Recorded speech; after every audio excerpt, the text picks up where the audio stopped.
मुख्यमंत्री योगी आदित्यनाथ ने लखनऊ में डॉक्टर श्यामा प्रसाद मुखर्जी की जयंती पर उनकी प्रतिमा पर पुष्पांजलि अर्पित कर श्रद्धांजलि दी। उन्होंने कहा कि डॉक्टर मुखर्जी का राष्ट्र के प्रति समर्पण, लोक सेवा और सार्वजनिक जीवन के आदर्श आज भी प्रेरणादायक है। मुख्यमंत्री योगी आदित्यनाथ ने शुक्रवार को लखनऊ में डॉक्टर श्यामा प्रसाद मुखर्जी की जयंती के अवसर पर उनकी प्रतिमा पर पुष्पांजलि अर्पित की।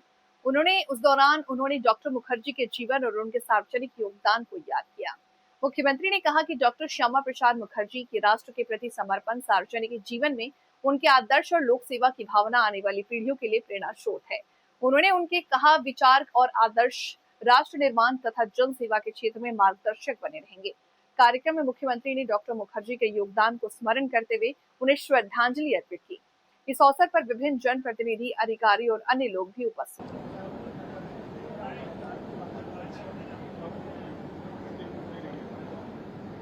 मित्रों, भारत माता के महान सपूत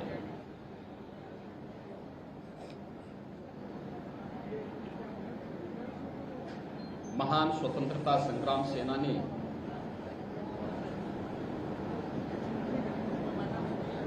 शिक्षाविद, स्वतंत्र भारत के प्रथम खाद्य और उद्योग मंत्री,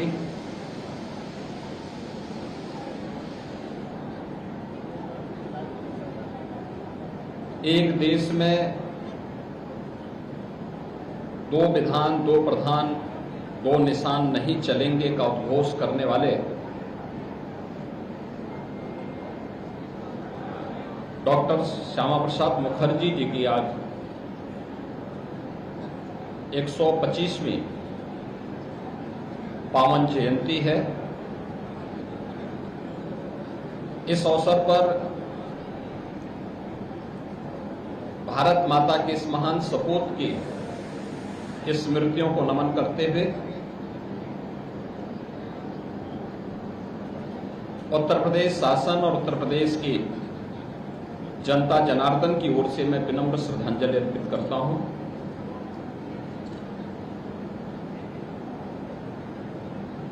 डॉक्टर श्यामा प्रसाद मुखर्जी जी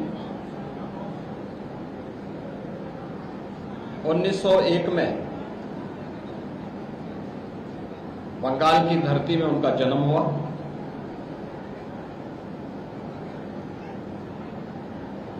उच्च शिक्षा अर्जित करने के साथ ही एक प्राध्यापक के रूप में उन्होंने अपना जीवन की शुरुआत की। मात्र 33 वर्ष की उम्र में कोलकाता विश्वविद्यालय के कुलपति के रूप में, एक शिक्षाविद के रूप में उन्होंने अपनी महत्वपूर्ण सेवाएं दी। देश की आजादी के आंदोलन में वे प्रमुखता के साथ जुड़े। बंगाल को जब पाकिस्तान का हिस्सा बनाने की कुछ चालें चल रही थी, इसके खिलाफ डॉक्टर श्यामा प्रसाद मुखर्जी उठ खड़े हुए थे। आज का जो पश्चिमी बंगाल है, अगर वह भारत का हिस्सा है, तो इसमें जिन महान नेताओं ने अपने आप को समर्पित करके उस आंदोलन का हिस्सा बनाया था और इसके खिलाफ आवाज बुलंद की थी, उसमें डॉक्टर श्यामा प्रसाद मुखर्जी जी का नाम प्रमुखता से लिया जा सकता है। स्वतंत्र भारत में देश के खाद्य और उद्योग मंत्री के रूप में उन्होंने देश के अंदर खाद्य नीति को और उद्योग नीति को प्रमुखता के साथ लागू करने का कार्य किया। लेकिन जब नेहरू सरकार की तुष्टीकरण की नीति देश की अखंडता के सामने चुनौती बनी,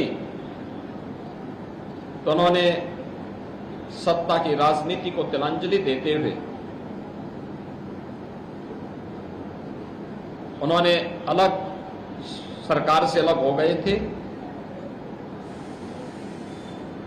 भारतीय जनसंघ के गठन के बाद भारतीय जनसंघ के संस्थापक अध्यक्ष के रूप में उन्होंने देश की अखंडता के लिए एक देश में दो विधान, दो प्रधान और दो निशान नहीं चलेंगे का उद्घोष करते हुए कश्मीर की परमिट प्रणाली का विरोध किया। उन्हें गिरफ्तार कर दिया जाता है।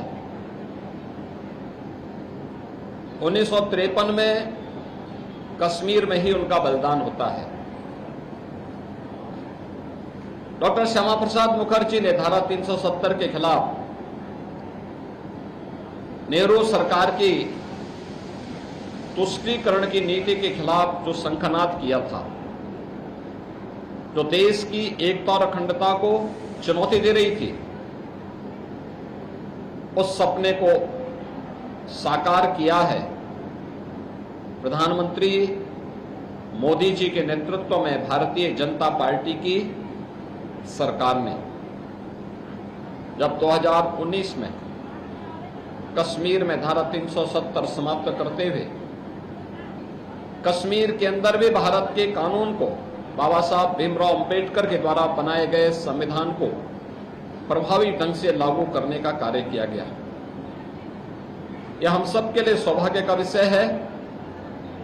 जिस बंगाल को पाकिस्तान के खूनी पंजे से बचाने में महती भूमिका का निर्वहन डॉक्टर श्यामा प्रसाद मुखर्जी ने किया था, वही बंगाल आज डॉक्टर श्यामा प्रसाद मुखर्जी को अपना आदर्श मानने वाली भारतीय जनता पार्टी के शासन का हिस्सा बना हुआ है।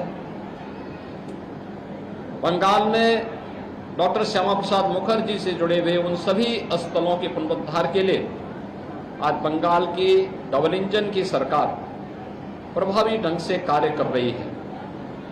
आज जब डॉक्टर श्यामा प्रसाद मुखर्जी जी के 125वें जयंती कार्यक्रम में हम सब यहाँ पर एकत्र हुए हैं, मैं भारत माता के इस महान सपूत, प्रखर स्वतंत्रता संग्राम सेनानी डॉक्टर श्यामा प्रसाद मुखर्जी की स्मृतियों को नमन करते हुए उन्हें विनम्र श्रद्धांजलि अर्पित करता हूं।